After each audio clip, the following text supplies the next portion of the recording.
Wow, was that interesting. The Fox News Kamala Harris debate was bizarre. And it was not a debate. Yeah, not a debate. An interview. An interview. It did at times feel like a debate. It did. There was a lot of talking over each other. Yeah. Mm-hmm. There was a lot of anger. A lot of filibustering going on. So let me just tell you what happened with Bret Baier. He was promised an hour with Kamala, and then they called, I think, yesterday, maybe the day before, and said it's only going to be a half an hour.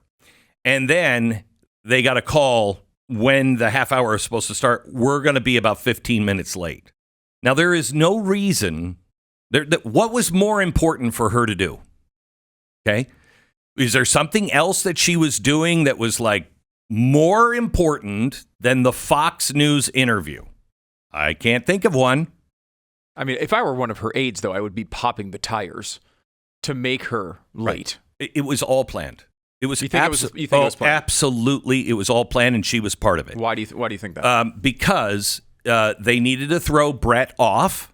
Mm-hmm. Now, they walked in just at the time, because it was supposed to be live to tape, not live to tape, so they could not have time to reset during commercials. Yeah, and people don't always understand that terminology, but that's just basically like it's a live interview. It's just recorded, and then you play the whole thing back as is. There's no edits. There's nothing like that. Okay, so it's live to tape, and it was recorded right before the show. So you need time to take that recording. It's not like the old days where you take the tape and it's okay. You have to ingest it into the right I don't even know, the right system to be able to play it back. Okay, and that takes time because it's rendering. So they were at the point to where we're not going to be able to render this fast enough if she doesn't show up in like the next 2 minutes. Okay, that's when she shows up. So they knew exactly what they were doing. She shows up, and now Bret is having to edit all of the questions that he had. I mean, it takes time to put an interview together. So he has to edit. Now, which ones do I do? Because I'm not going to have time. He knows also that they say she's only got 20 minutes. So now they've cut an hour down to a half hour, then down to 20 minutes, and he's flustered. Okay? So they're trying to get him to be completely flustered. He's not. He does a great professional job. However, this is why they did this. He has to be aggressive because she filibusters. And I've done interviews with Donald Trump before where you just can't get a word in edgewise. 20 minutes, I can ask him 1 to 2 questions, and you're just not going to get anything. If he doesn't want to give you anything, or if he's excited about one thing, he's just going to go. Mm-hmm. And you cannot shoehorn your way in. It's why if you listen to my interviews with Donald Trump, you always hear me go, yeah, but, and I'm doing that not to interrupt him, but to signal to him, we got to move on to the next thing. Okay. Mm-hmm. And you can do that in person, but not over the phone. You have to make that sound so he knows, I got another question for you. Well, she knew he would have lots of follow-up questions. And so she was going to filibuster. And she started hostile, immediately hostile. Now, I'm going to show you, I'm going to jump to the whole reason why she did this. Don't pay attention to anything else that she said. It's all really important for you to know. But she knows the media is in her back pocket. She knows she has to shore up her own voters. Okay? She's on the verge of losing the people that will vote for her, but they're starting to be like, you know what? She's just a limp noodle. There's nothing to her. It's, I've got a great Indy car with no engine or tires. It ain't going to win. All right? So she had to speak not to the Fox audience. She knows she's not going to get them. She doesn't care. We were all being used for her campaign for this one moment. Let me see here. It is, I believe, cut 24. Protest. He has talked about locking people up because they disagree with him. This is a democracy. And in a democracy, the President of the United States, in the United States of America, should be willing to be able to handle criticism without saying he'd lock people up for doing it. And this is what is at stake, which is why you have someone like the former chairman of the Joint Chiefs of Staff saying what Mark Milley has said about Donald Trump being a threat to the United States of America. Got it? Got it? She needed to shore up her own people, and her own people believe that Donald Trump is a threat, and they needed to show she's tough as nails. She knows, and she's not afraid of anybody, and this is a democracy. And a democracy, a president cannot act like that. This is the most angry she got, and it really came out of nowhere. Okay? Came out of nowhere. This was the moment she was looking for. It didn't matter what the question was. That's why she kept making it about Donald Trump. Right. She kept going to Donald Trump, and it wouldn't fit anywhere. It fit right here. Do it.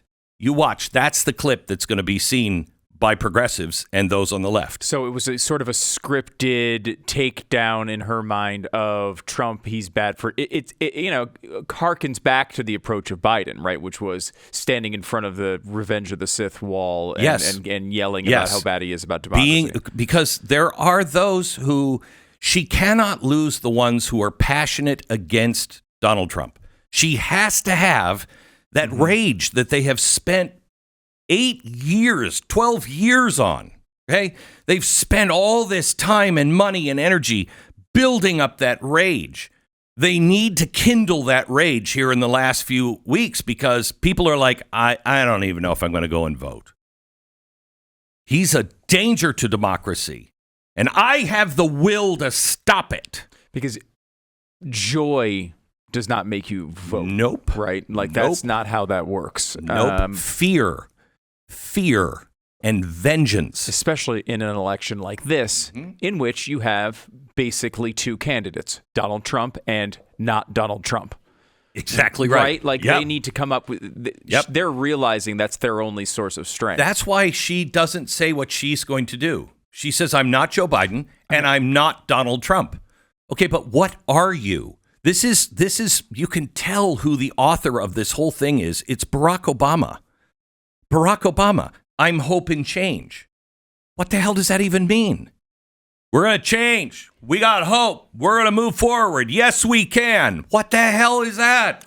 That's not a policy. But that strikes me more as similar to the joy approach, right? Like sort of this generally positive term that doesn't mean anything. He could pull it off because he had that speech, remember? Yeah. Everybody watched that speech and went, oh, man, he's great.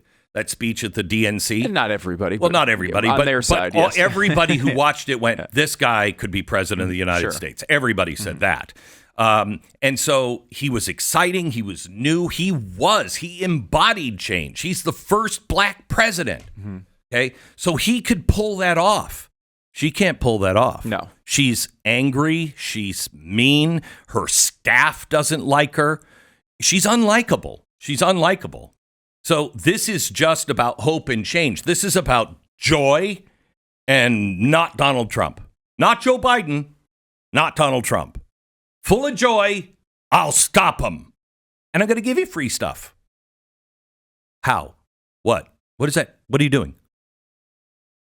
Somebody who cannot articulate in an interview, all she kept saying, this is very carefully worded. Every time she tries to answer a question, it is, I will follow the law. I thought the same. What a bizarre response. Oh, no. Crafty. Oh, very brilliant. But I mean, in reality, it's not. Of course you're going to follow. What do you mean? Were we supposed to expect you weren't going to follow the law? But who's going to make the laws? Congress doesn't make the laws anymore. The administrative state makes the laws. So she can change the laws into anything she wants. She can go, if she changes the Supreme Court, she can change any law she wants. Yeah. I'll follow the law. Yep. And the law will bend to whatever I want. Exactly right. Which is, of course, what is so ridiculous about this, because like one of the ways she did this, and she did do it several times, but one of them was on transgender surgery for prisoners. Yeah. Do we have that clip? I think we do. Yeah, we do. Okay. Should we listen to that, Glenn? Yeah, go ahead. Okay. Play that. Every transgender inmate in the prison system would have access. So are you still in support of using taxpayer dollars to help prison inmates or detained illegal aliens to transition to another gender? I will follow the law. And it's a law that Donald Trump actually followed. You're probably familiar with, now it's a public report, that under Donald Trump's administration, these surgeries were available on a medical necessity basis to people in the federal prison system. And I think, frankly, that ad from the Trump campaign is a little bit of like throwing stones when you're living in a glass house. The Trump aides say that he never advocated for that prison policy and no gender transition surgeries you know what? You got to take responsible for what happened in your administration. Yeah, no surgeries happened in his presidency. It's in black and white. Would you still advocate for using taxpayer dollars for gender reassessment surgeries? I will follow the law, just as I think Donald Trump would say he did. You would have a say as president. Like I said, I think he spent $20 million on those ads trying to create a sense of fear in the voters because he actually has no plan in this election that is about focusing on the needs of the American people. And saying exactly what she's going to do. You have a say in the law. She doesn't say yes, but that's why she's saying, I'll follow the law.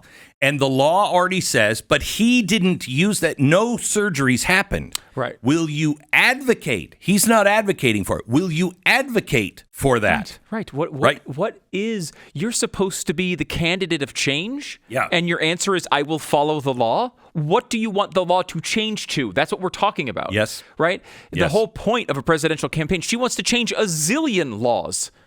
Right? That's the whole point. What do you want the law to be? And by the way, that's a masterclass by Bret Baier there, because he asks her the question. He knows where she's going to go with it, which is to blame Donald Trump.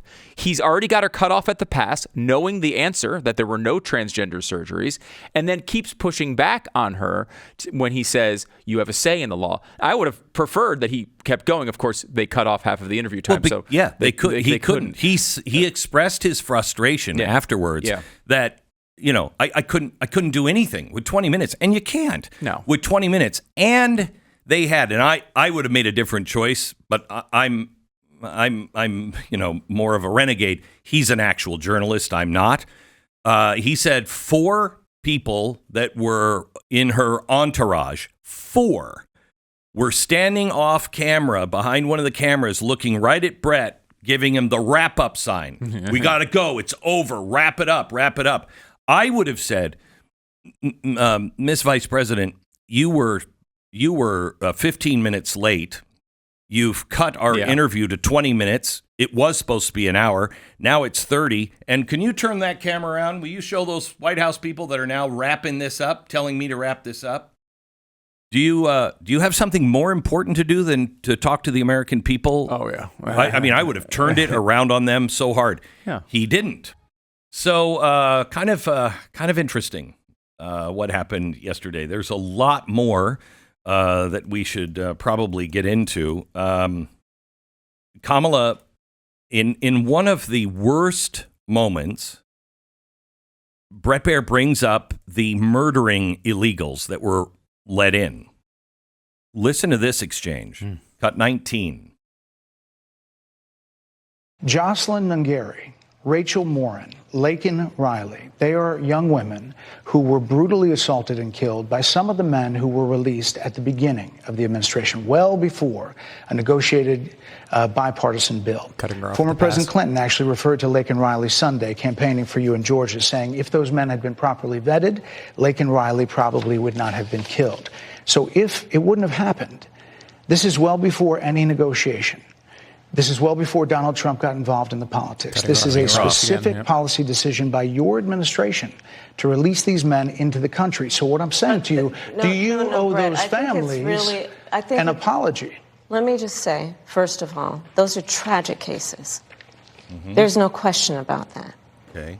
There's no question about that. Just don't follow it with but. And I can't imagine the pain that the families of those victims have experienced. So now apologize. Don't say for but. a loss that should not have occurred. Right. Don't say but. So that is true. Yes. It is also true that if a border security had actually been passed 9 months ago, it would be 9 months that we would have had more border agents at the border, more support for the folks who are working around the clock, trying to hold it all together. Madam Vice President. To ensure that no future harm would occur. And this election in 20 days will determine whether we have a president of the United States who actually cares more about fixing a problem, even if it is not to their political advantage in an election, because there was a solution, Brett. No. Madam Vice President, it was a policy decision in the early part of your administration. So she wouldn't, she just won't answer it. And by the way, notice that she's always talking about comprehensive immigration reform. She never talks about the border. She talks about comprehensive, our system is broken. Yes, we all agree with that. But the border policy, you broke. That's why we're having these problems. You guys broke the border. We all know that. So don't talk to me about comprehensive, because that's something people have been trying to do for 50 years. And it won't happen because we're so far apart. You want amnesty. No. You wanted 6,000 people still to be able to come across the border every day. No. This is the biggest con. I mean, lie after lie after lie. And just to watch that happen, where he specifically picks cases that she can't use this border policy, which, by the way, there is a 0% chance she will actually pursue when she's president of the United States. She's just acting like they all talk about how Donald Trump, all he wanted out of this was a talking point for the election. That's all this is. She's doing it. She's doing the exact same thing she's accusing Donald Trump of. That's why they introduced that bill. Knowing that the Republicans would never go for it. Mm-hmm. They'd never go for it. So they had that talking point. Yep. And she'll get in and she'll say, see, they're standing in the way again.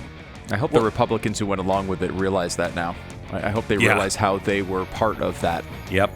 Maybe unwillingly, but they were.